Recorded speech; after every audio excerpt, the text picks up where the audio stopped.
StarWars.com has announced the cast of Obi-Wan Kenobi. As a refresher, this story will take place 10 years after Revenge of the Sith and is planned to release sometime in 2022. Production begins in April, and now we know who we can expect to see in the cast.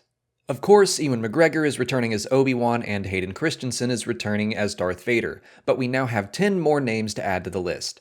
Let's start with Joel Edgerton and Bonnie Pius, I don't know how to say her last name. They're also returning to Star Wars as Owen and Beru Lars, also last seen in Revenge of the Sith.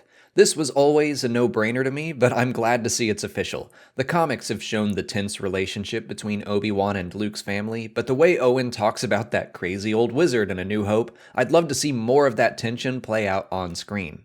But Moses Ingram is listed before the two of them. I would guess the list is ordered by the number of episodes these characters are in, or something along those lines, and I like that we're getting an unknown but prominent character. Moses was recently in the excellent Netflix show The Queen's Gambit. I have absolutely no idea who she might be playing in the series. Unfortunately, that's true for the rest of the cast as well. We've got nothing to go on. Kumail Non-Gianni is next up, and he was the biggest surprise to see. He's a big old nerd, so I love that he's getting to step into Star Wars.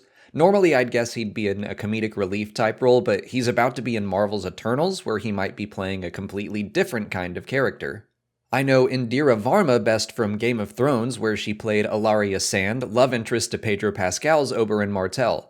I have absolutely no idea who she might be playing here, but I like the idea that she could be someone in Mos Eisley or Anchorhead or something, someone that treats Obi-Wan nicely, to act as a foil to how I assume Owen will be treating him.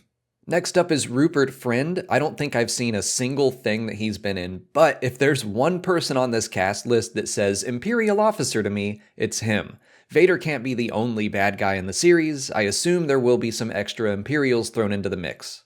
O'Shea Jackson Jr. is another surprising name, but one I'm excited about. I've seen him in Godzilla King of the Monsters, Ingrid Goes West, and Longshot, and I think he's very likable and funny, so I'd assume he'd be playing someone similar.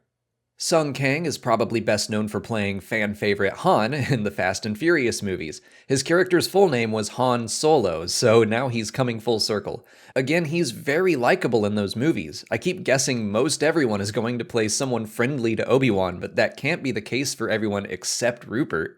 I am completely unfamiliar with the final two members of the list, but I like that. Star Wars has very often cast lesser-known actors in key roles, which is a tradition I like. I think this cast list is great, but some of the more well-known names definitely surprised me. Simone Kessel and Benny Safdie round out the list. Benny seems like he directs as often as he acts. He directed Uncut Gems with his brother, which I hear is great but I haven't seen, and Simone has been in a ton of stuff but nothing I've seen. I have no guesses as to who they might be playing, but again, I like that. And that's the list, not a ton to go off of. As production begins, maybe we'll learn more, and because this is Star Wars, I have a feeling this list is incomplete. I'm sure there will be more surprises in store for us. I also assume some of these actors will be voicing or motion capping droid or alien characters, but I don't know who. It's just exciting to have some news of this series coming out, and seeing that it's actually, finally, going into production is a relief. Let me know what you think of the cast below. If you haven't already, please like this video, subscribe to the channel, follow us on Twitch, Twitter, Instagram, and Facebook, and consider checking out our Patreon page. As always, thanks for watching, and may the Force be with you.